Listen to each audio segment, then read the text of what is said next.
Everybody, we're gonna get started here.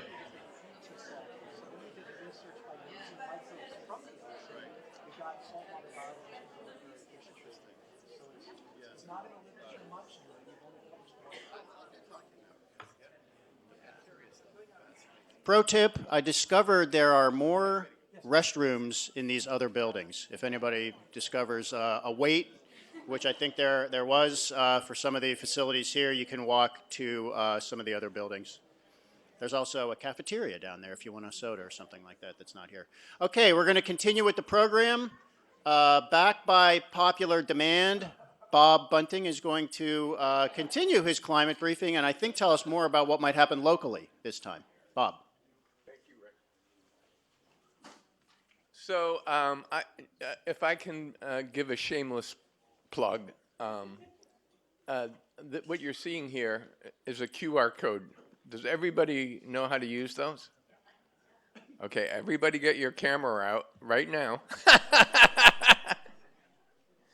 Take that QR code and become members of the CAC. I really have to say that the message we have, I think, is very powerful. What you're about to see, I don't think has been seen by many. We're quite proud of this. It's not as organized as it will be at some point, because it's the first time we've ever done anything like this. But we have the state of Florida here. We have the city, the county, people from Longboat Key. But this really is important that we have members because you put the force behind the knowledge. Without you, it really isn't going to make, I mean, I'm going to have fun no matter what, I'm just going to tell you. So whether I can give this to you and you take it or not, well, I do care, but I'm still going to do it, okay? But I hope you will take it and do something with it. I have to say, Karen, our wonderful chancellor here, the first time I met her, and I don't know if she remembers this, she looked at me, she said, Bob, she said, I'm tired of talking about it, we have to do. And every time I think about what we're really up to here, it's about you, really. It's about bringing you into the picture. After all, climate warming is impacting us in our backyards. And if we don't make this personal and also make an emotional connection to what's going on, this is our backyard. This is our playground right here. And it's beautiful. I mean, we live in paradise here. If paradise just doesn't happen, we have to keep it this way. And we can and will, but it's up to you. We are doing everything we can to bring it. But if you don't bring it back, it would be a shame. So I really want your support for the organization. I don't know if you know this, but our entire science staff donates 100% of their time. There is no, thank you. We do it because, you know, we've had amazing careers and this is our payback. And we feel like we're in a special place where we can make a difference. But I've always learned, and my mentor, Walt Roberts, who is the founder of NCAR, and my daughter over here used to call him Grandpa. He once told me the power of an idea is to give it away. But he also said, if people don't take it, it's not your fault. And so, please, take it. Thanks. Okay, so I thought it would only be fitting to start with Siberia. So this is a temperature graph of global warming in Siberia, the change in temperature. And when I told you it's 3 times that of the mid-latitudes, it is. Siberia is one of those places that you wouldn't expect to see heat waves over 100 degrees Fahrenheit, but it's happening there, and it's starting to become routine. This is part of Siberia, and that chart in red is over 40 degrees Celsius. That's 100 degrees Fahrenheit in a heat wave that we just had there this year. These mega heat waves are really spanning the globe, and they're not getting the press that, say, a hurricane hitting Florida is. But in 2003, 70,000 people died in a heat wave in Europe, and a few years later, 55,000 died in Russia. We're lucky we have air conditioning in Florida. Can you imagine living here in August without air conditioning? Do you think it would be humanly possible to do? I mean, let's hope the power grid does not fail. So extreme heat wave events. So I want you to really look at this, because in the past, there were very little. At 1.8 degrees, you can see we have 5 times the heat waves we used to. At 1.5, I really can't read that. At 1.5, it's 8 times, and at 2 degrees, it's 14 times. So, oh, thank you, Kurt. So when you look at this and you think, oh my God, how hot could it get? I mean, 3.6 is certainly possible if we don't do something. And 3.6 is 14 times. I don't know. Would you want to live in Florida at that point? This was June 28th, and these temperatures are so unprecedented. Usually when we break a record, it's by 1/10 of 1 degree or 1 degree. We were breaking temperatures by 10 degrees. In Canada, we had 121 degrees, which was a record for the country ever, by 10 degrees. And so this is what summer looked like across the West: drought, fires, and high temperatures. This was the U.S. Drought Map on June 1st. And those really dark areas are unprecedented drought. I mean, all of my years, we never had that, ever, on a map, unprecedented drought. And a little bit more of how this is, you can see how it's broken down. But extreme drought is really dry. But D4 is like, DEFCON 4. It's just as dry as a bone. And the temperature controls just about everything. All of these things are hugely impacted by temperature. And you say, well, how could 1.8 degrees do all this? But it's doing it. So you think, oh, it's only a little bit. This is a massive warming we're having. It doesn't feel like a lot, but you guys are the frogs in the pan. In California, we're getting mega fires. A mega fire is 1 million acres on fire. 50 years ago, there were none. And I don't even know how many there were this year. And this is really something. I've never seen a severe thunderstorm without rain, where no clouds existed. But these fires are so hot, they set off these pyrocumulus. And these are like amazing new phenomena that we would see once in 50 years. And now they're happening all over. It looks like a thermonuclear explosion going off. But these things are firestorms. There's no rain in them, and there's continuous lightning. And they set off fires downstream everywhere they go. It's like a torch.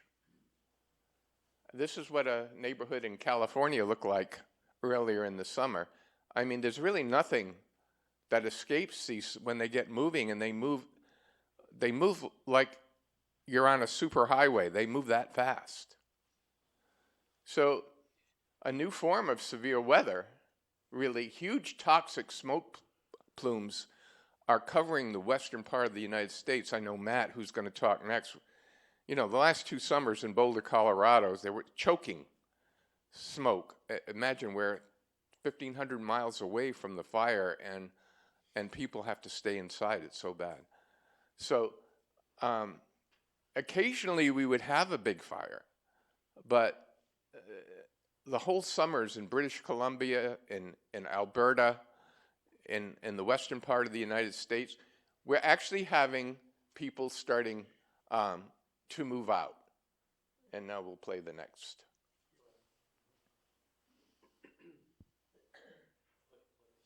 Oh, there we go. The southwestern United States is experiencing a drought of epic proportions. Reservoirs are running low, crops are thirsty, and raging wildfires have become the norm. Here's how a megadrought happens and why parts of the country are so vulnerable.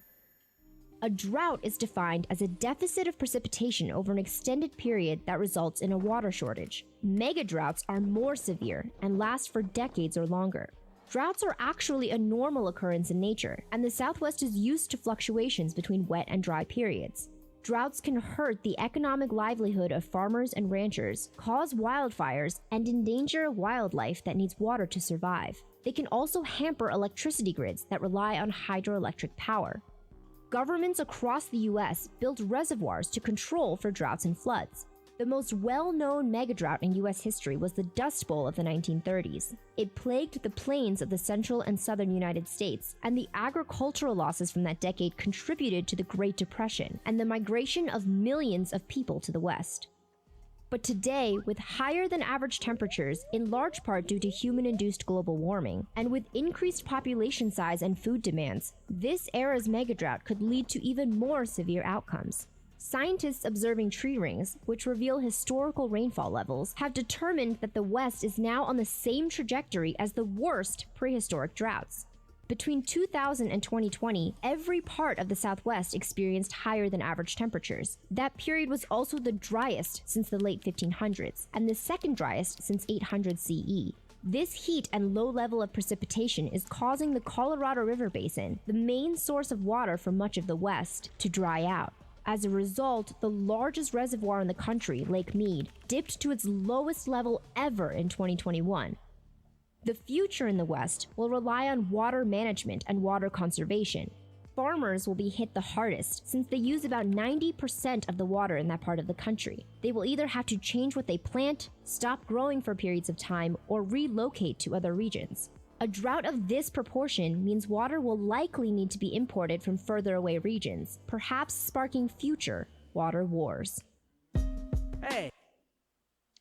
So, this is Lake Mead this summer. It's the lowest level since they built the Hoover Dam in the 1930s. And Stu lives in Las Vegas, so he's not watering his grass. And if you don't think that these droughts are hurting global commerce, the chip makers in Taiwan, who we import many of the chips from, can't make chips because they don't have enough water to make them. It's a very water-intensive process, and that's part of our supply chain problem right now. Zooming in on Florida, this is the trend since 1950 of our temperatures. And you can see it's about 3 degrees or so warmer than it was back in 1950. So if you think it's getting warmer, it really is. And this is Sarasota, 43 nights more above 65 annually. 43, I mean, that's a huge number, a change, and that's just since 1970. And it's going up almost 1 night per year. Overall, our average temperature in the summertime is getting hotter by 2.3 degrees. Let's see, where's my phone that's ringing? Thank God for the iWatch. Some bill collector. And warmer summer nights, too. Now, this is startling, right? 1970, summer nights, 5.4 degrees Fahrenheit warmer. I mean, this is astounding information. And we know this, right? We live here. And this is how it looks season to season. Wintertime is warming up the quickest. Yay! It's not all bad. So records set by decade. The blue ones are colder temperature records, and the red ones are warmer temperature records. It's definitely a trend. I love this. This is stripes. Since 1911, this is color-coded. Each bar, vertical bar, is a year. And where it's blue, it's cool. And where it's pink, it's warm. And where it's red, it's hot. And I don't know if you noticed, but there's a lot of red bars on the right side. And that's another way of looking at the temperature. Here are days above 95. 4 more days, a year. This is going to be shocking in a few minutes when I tell you what's coming. Also, less extreme cold. And what I mean by that, if you take the low temperature for every single year back to 1970, that record low per year, the lowest temperature recorded in a year, is up 8.3 degrees Fahrenheit since 1970. So the forecast, here it is. The first one, click, click, click. Summer nights in August will have low temperatures of 80 degrees in 2050. That'll be the low. Our 95-degree days will go from 10 to 60. Summertime heat and humidity. Bob, where are you? This is for you. The heat humidity index. It's not exactly the wet bulb, but this is what we understand now. We'll hit 120, and I'll show you in a minute why that's so important. Winter nights in January, low of about 55 on average. So not bad. So half below and half above, but it's still 3 degrees warmer than it is now. In winter days, instead of being around 70, we'll be around 74. So this is very important. This is a combination of heat and humidity. The temperature is along the left side, left vertical axis, and across the top is the relative humidity. And if you combine the humidity of 65% and an average temperature of 95 degrees, you get 118. There's no bars down in that red area, which 118 is on the edge of. And that's where people can't live outside anymore. So we're approaching in the tropics the point where people who don't have modern conveniences like air conditioning are not going to be able to inhabit where they live without going into heat stroke. So we're going to see a lot more heat issues in the future, not just in Florida, but all over. I don't know how Bob and I do this, but he had this slide in his, and I have it in mine, and I think I'm sort of glad, because now I don't have to talk about this one. So, the Polar Vortex, you heard about it last year hitting Texas, and this is another view of that. And those waves that go around the world are called Rossby waves, and they're named after a famous meteorologist, Carl Rossby, who discovered that the Earth's atmosphere had jet streams. And those waves really, where the red is, those are the jet streams. But going back to this picture, when we have strong jet streams, they go around and they keep the cold air up in the north. But when the jet stream weakens because the poles are warming 3 times faster than the equator, they start dipping down like this. And in those troughs, that's where the cold air sinks down. It destabilizes from the North Pole, and it actually moves down. And that's what happened in Texas. That was the polar vortex. It killed 500 people and knocked the power grid out and did are you ready? $250 billion of damage in Texas. That's twice the amount of the worst hurricane ever to hit Texas. And it happened in the wintertime. And I really want to say that from the global warming point of view in the Arctic, the star of the show is the polar vortex, because it can do so much damage, and because it's going to happen more often, not less often. So when you think, oh, well, the world is getting warmer, and therefore we're not, and we just had a polar vortex, therefore we're not having global warming. No, that is the signature of global warming that you're watching. So one of the things I'm very happy about is on the Climate Adaptation Center website, which is 1 year old and it has had 800,000 visitors in the first year, which I think is incredible.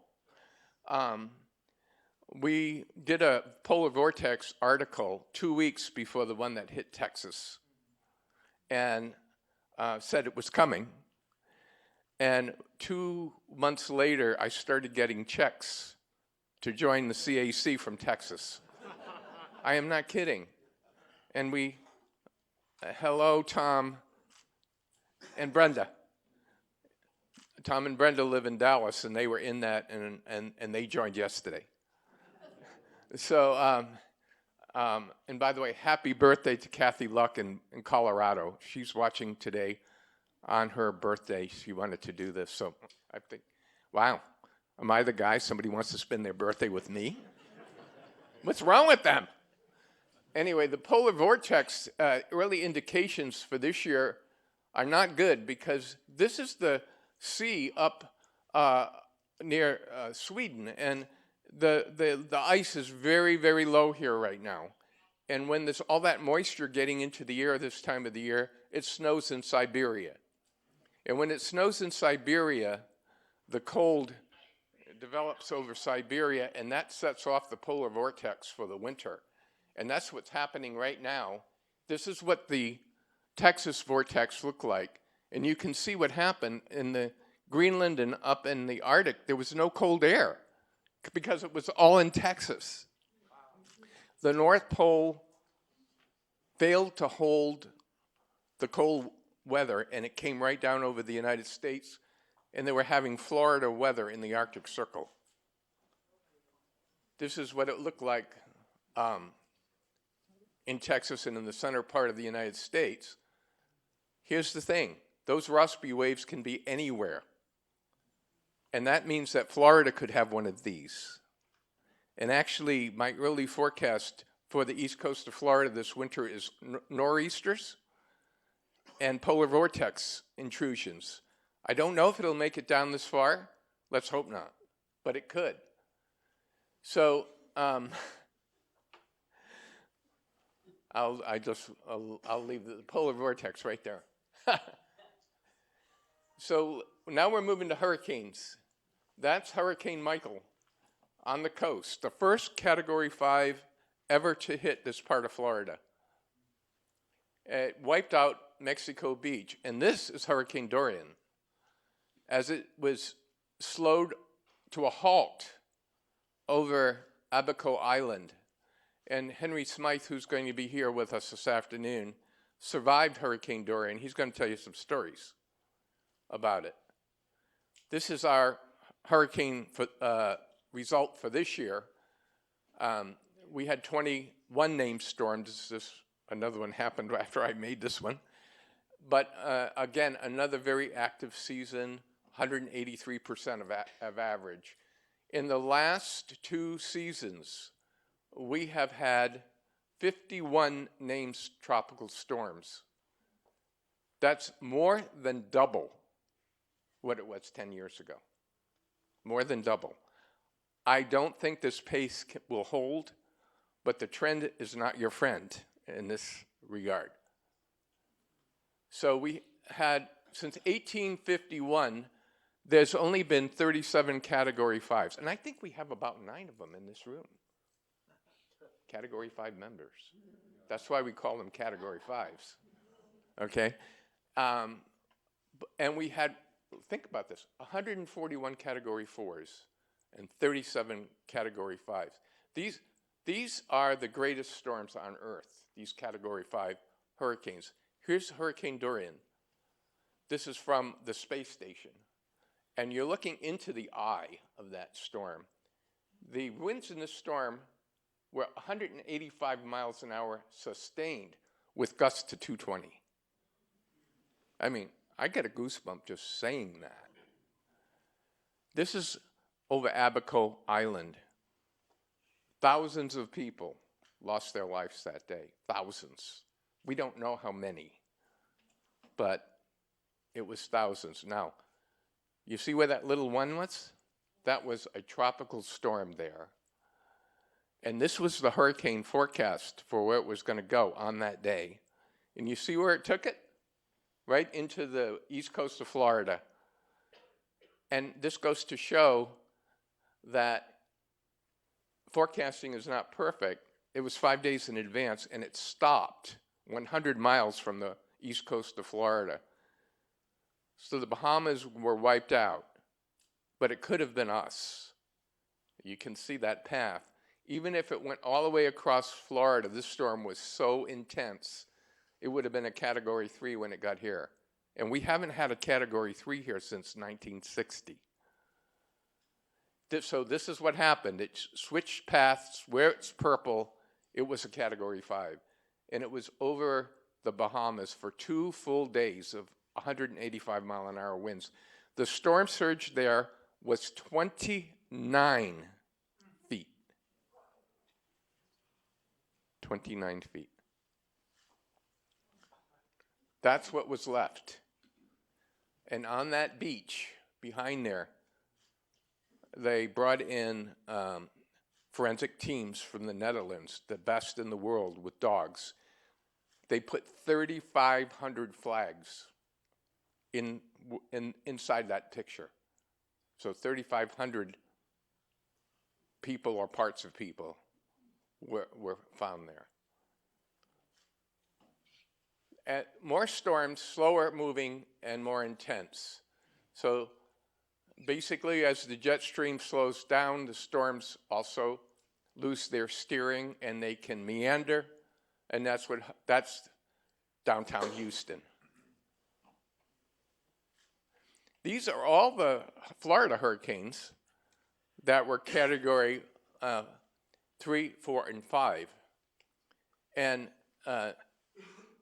Charlie, Irma, and Michael recently had winds of 130 to 160 sustained.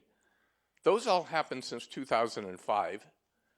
Only 2 of that strength happened between 1950 and 2000. So you get the sense it's gaining momentum. This is Hurricane Irma, and I think I can start that, right? Oh, no. Look at this. This is a pinhole eye. That was 185 mile an hour winds. There have only been 5 hurricanes in history with 185 mile an hour winds.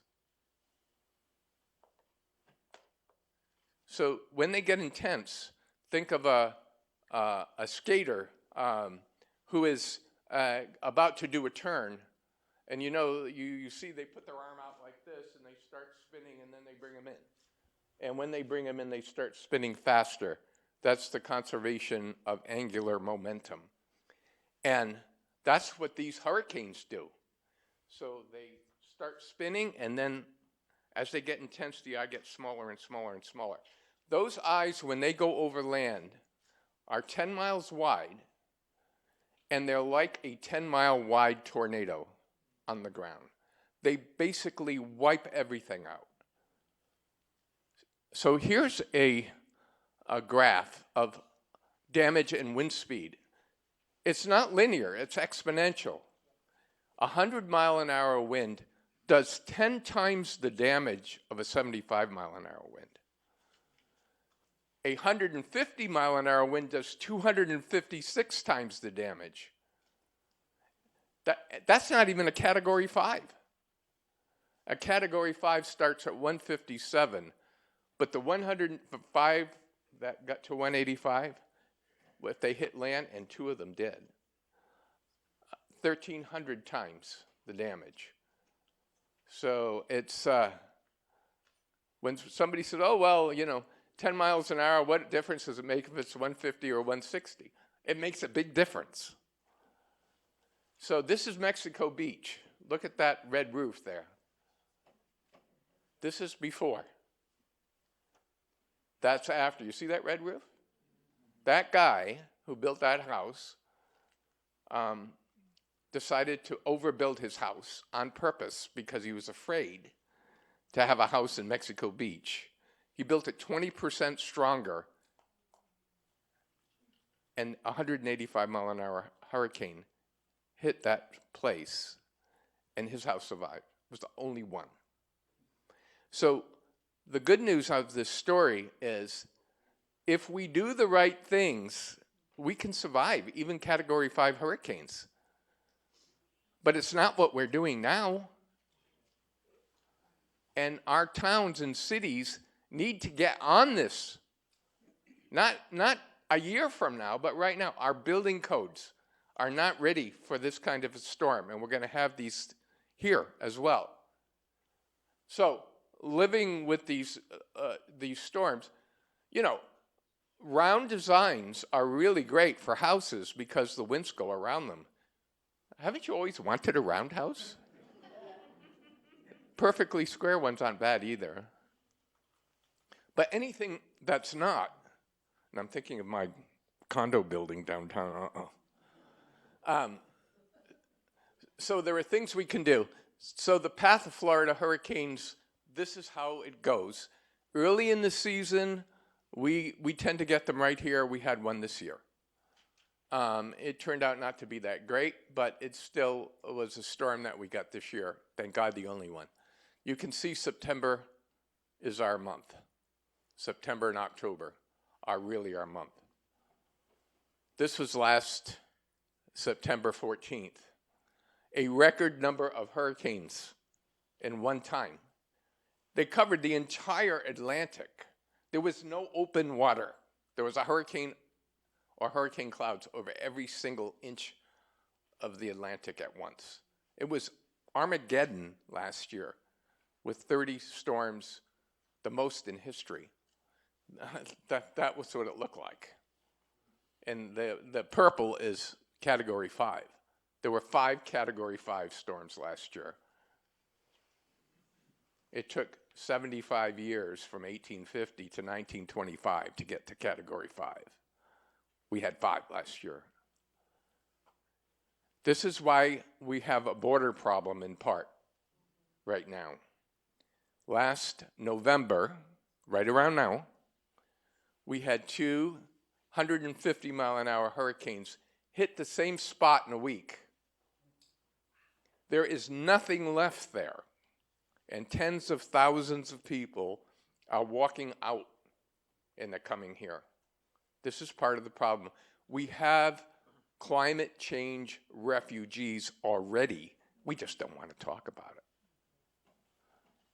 This is last year. We have a thing called explosive development, where a storm goes from a tropical storm to a Category 5 in a matter of hours. And last year, we had 10 storms that went through explosive development in 1 year. This is why it's so dangerous, our future along any coast, including this one, is because if we get a storm out there that's a little podunk tropical storm, under the right conditions, it could spin up to a Category 5 in 24, 36 hours. And what do you do with 22 million people with 24 hours notice? That's why we have to be ready for a different kind of planning for the future. We're going to have to weather in place, but we have to have the buildings and the facilities to do that, and we don't. So we know this is coming. When is this going to become important? After we are flattened? Probably. Because in this country, we're great at reacting to disasters, and I was going to say a bad word. We're very poor about, it also begins with a P. We're very poor about getting ready for one. It's a unique American thing. I don't really understand why that is. It's like, okay, now we have to do something. And when we do, look out. So Ida was another one, 150-mile-an-hour storm, 1,000-year rainfall event in New York City. 173-mile-an-hour winds measured on the coast, 173. Look at that thing. It's amazing. This is this year.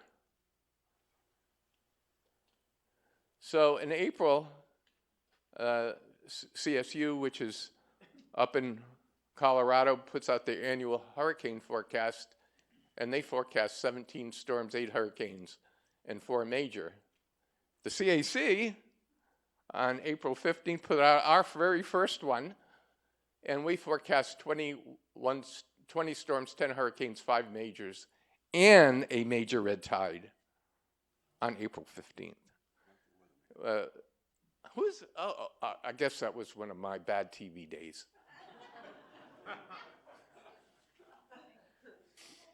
Anyway, since satellites, here's the thing. You can see how Category 4 and 5s have changed. They've doubled since 1960. Doubled.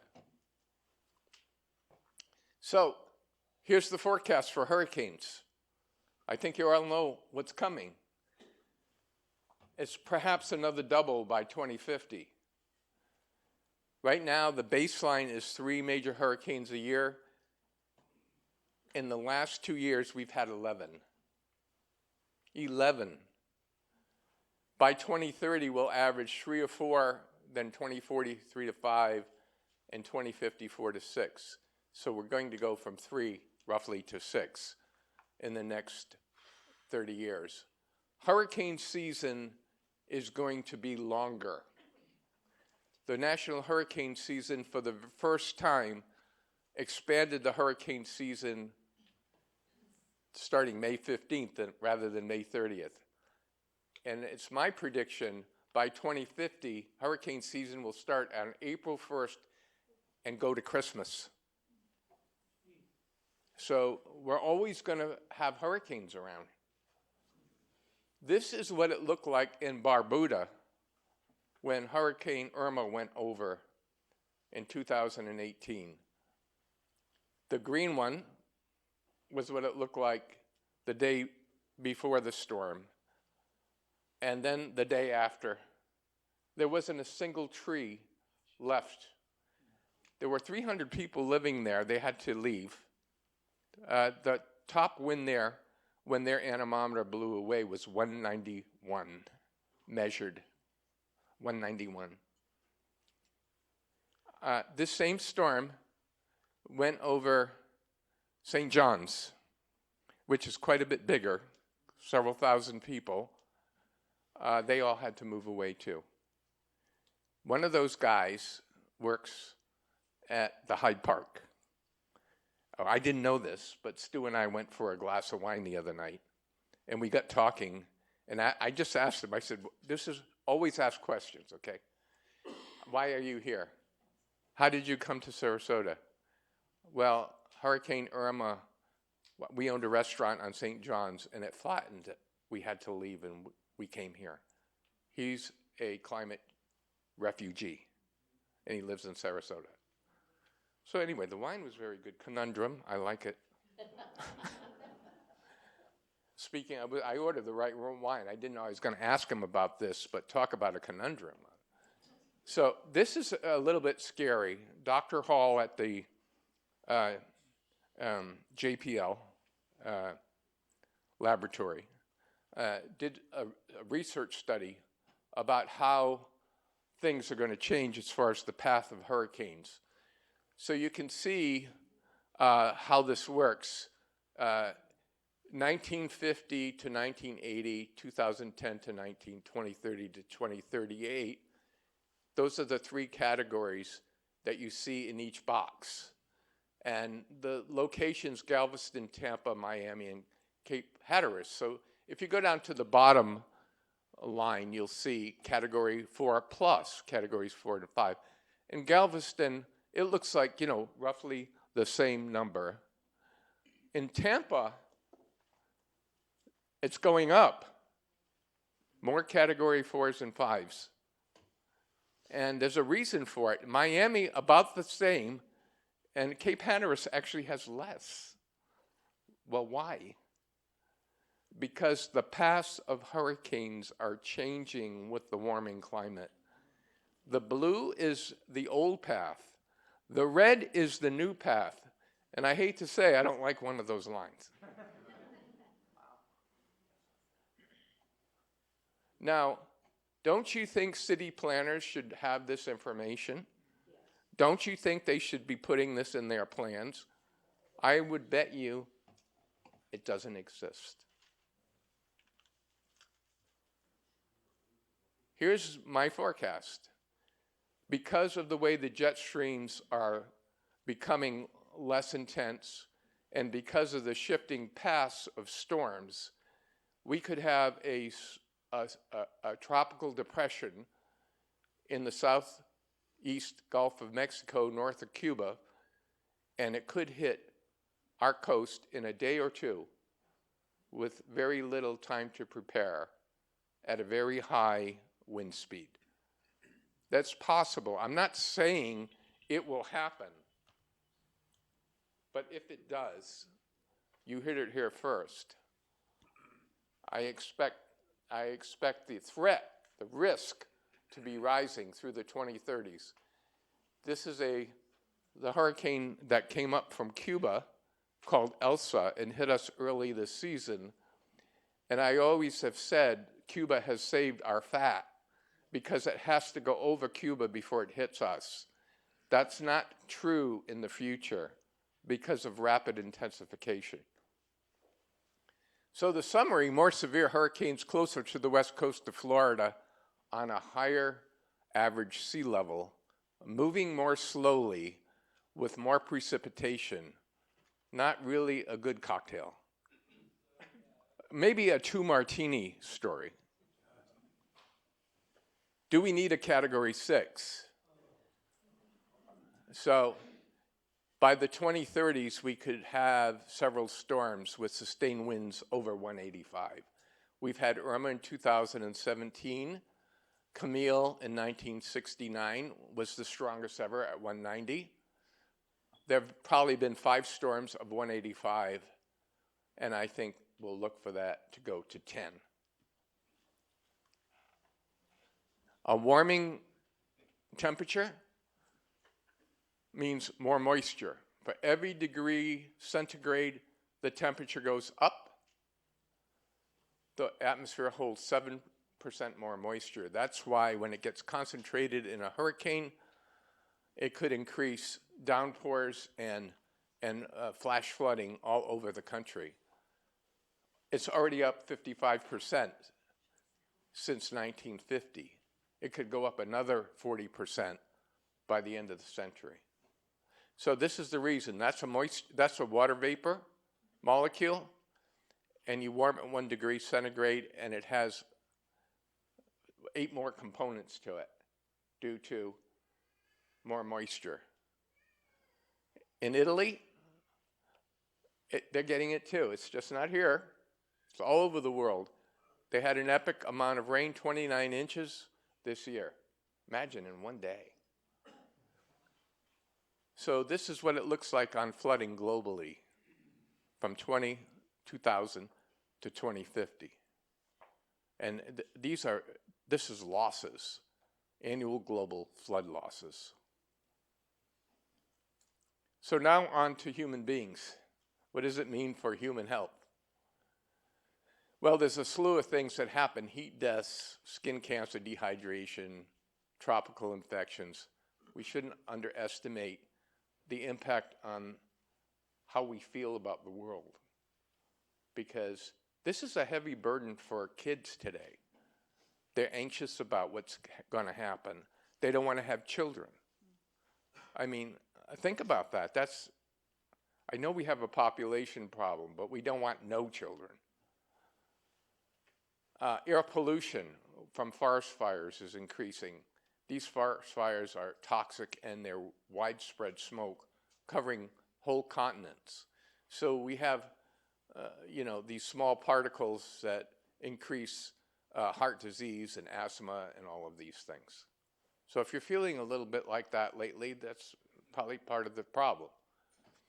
The humid that kills, we've already talked about this. So here we are, heat and hospitalizations. The temperature humidity index at 96 degrees, which is going to become 60 days a year by 2050, that's where hospitalizations go way up from heat stroke and heat issues. And you can see it takes more temperature in the west because it's drier, so it takes a higher temperature. Things like ticks, Lyme's disease, these are vector-borne diseases, and because of habitat changes due to the climate warming, these things become more, they thrive in new areas. More pollen in the air due to more CO2.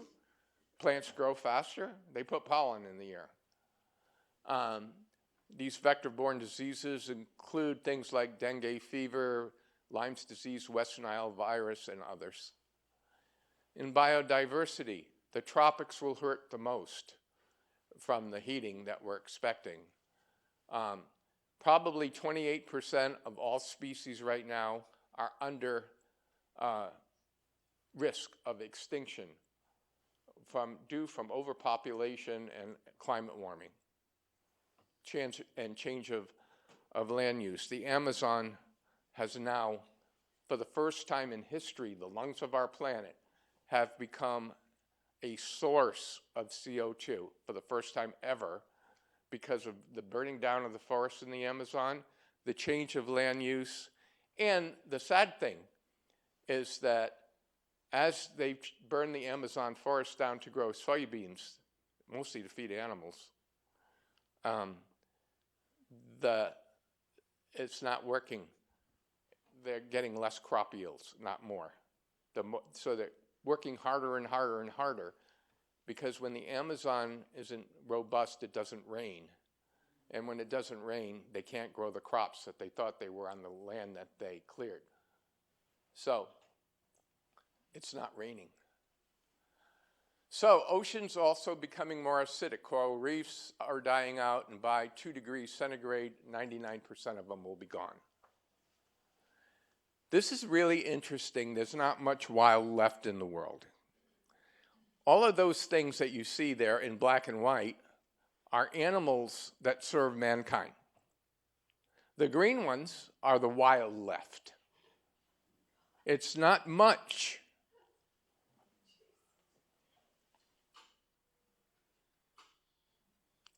Thank you, David and Tim, for this graph, and it shows the human-made mass,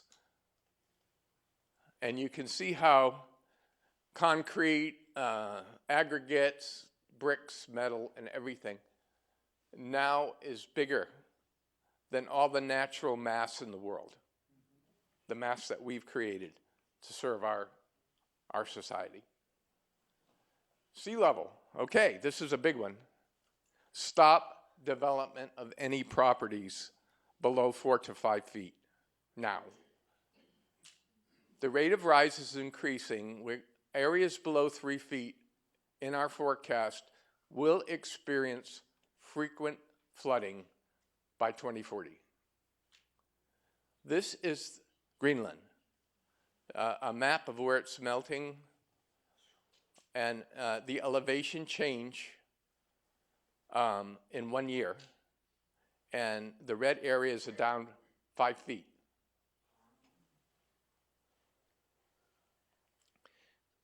We have another problem, and it's called a moon wobble. Has anybody heard about it? Okay. So in the 2030s, the moon is going to wobble, meaning it's going to be closer to the Earth than normal, and it's going to affect the tides. And in the mid-2030s, we could see 5 inches of sea level rise from the moon wobble, right here in Sarasota, 5 inches. And it's just not here, it's all over. The prediction is for roughly, by 2040, 14 centimeters of sea level rise from the moon wobble. This is what our water is doing at St. Petersburg. I do want to put a little disclaimer on this. We're not, these trends, even though there's a lot of data, they're widely dispersed. So we're not putting, like, we're not betting the farm on this. But the trend is pretty clear there. And what I want to do is break it down into the segments. This is what it looked like in 1940s, and then the 1950s, 1960s and 70s up to about 2000, and that's what it looks like now. So we are measuring higher sea level rates now than we were, so it's rising faster. This is Clearwater, Florida, back to the beginning of when we had measurements. St. Petersburg, it's very clear it's going up. There's Fort Myers. There's Key West, Florida. It's all pretty much the same. It's all rising about the same rate. Now, there's the rise superimposed on the forecast from the climate models, depending on which path we think we're on. I think we're on that green path. I think we'll get down to the blue path. I think we will. But these are all the different places, Naples, Key West. And here's the real issue. The West Florida shelf is very, very shallow. And that means 1 inch of sea level rise goes inland a lot further than if it was steep, like it is on the East Coast. And so water will go 1 inch of sea level rise around here means 12 feet of beach disappear. So then we have on the East Coast the weakening Gulf Stream. The Gulf Stream moves at 6 miles an hour. Can you imagine standing in a current that's moving at 6 miles an hour? It's a massive thing, the Gulf Stream. And it's slowed down already 15%. And when it does, think about water moving up along a coastline. It sucks the water in. So it actually lowers the sea level. But when it slows down, then that water sloshes back against the coastline. So we don't have that here, thank God. The East Coast is going to have a worse time than us. Rick, let's talk about New Jersey. So here's the forecast with no change in carbon emissions and a 3-foot sea level rise for any reason. And that means sea level rise, the moon wobble, and higher tides from storms, more severe storms. Anytime it gets to 3 feet, those areas will be inundated. That's Tampa Bay. And if we cut down our carbon to that blue line that I was talking about, that's what it would look like. Folks, sea level is going to rise here no matter what we do. It's baked in the cake. It's not reversible. So it's a question of how fast and we can slow this down, and we can get ready for it, and we can protect our way of life, but it's not going to be cheap. And it better be fast. Here's the barrier islands as it is right now. By 2030, those areas seaward of the orange line will flood when we have 3 feet of rise from any reason, sea level, storms, whatever. Then this is what it will look like, a flooding event with a frequency of every 5 years by 2035. We'll have one flood at least every 5 years of 3 feet. So we're not going underwater, but sometimes we are. Florida's not going to go away, but it's going to get, you know, I'm not wearing my good shoes when I. So again, so let's look at Siesta Key. This is now, and this is when the combination of storm surge, sea level, moon wobble, and full moon create a 3-foot tide, and you can see Siesta Key, you can see Stickney Point Bridge, you can see St. Armand Circle.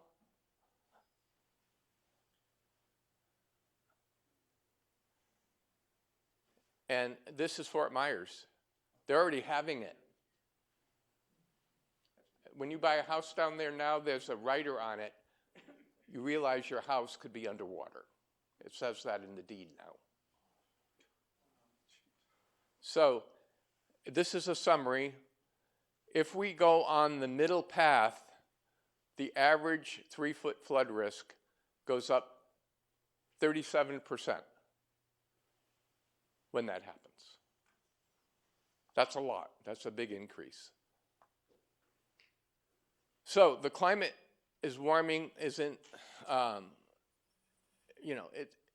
those who say it isn't now, I just want to ask you, has anyone noticed an increase in their insurance premiums? What do you think that is? It's not global cooling. To get to net zero by 2050, the average drought length goes from 2 months at 1.5 to 10 months duration.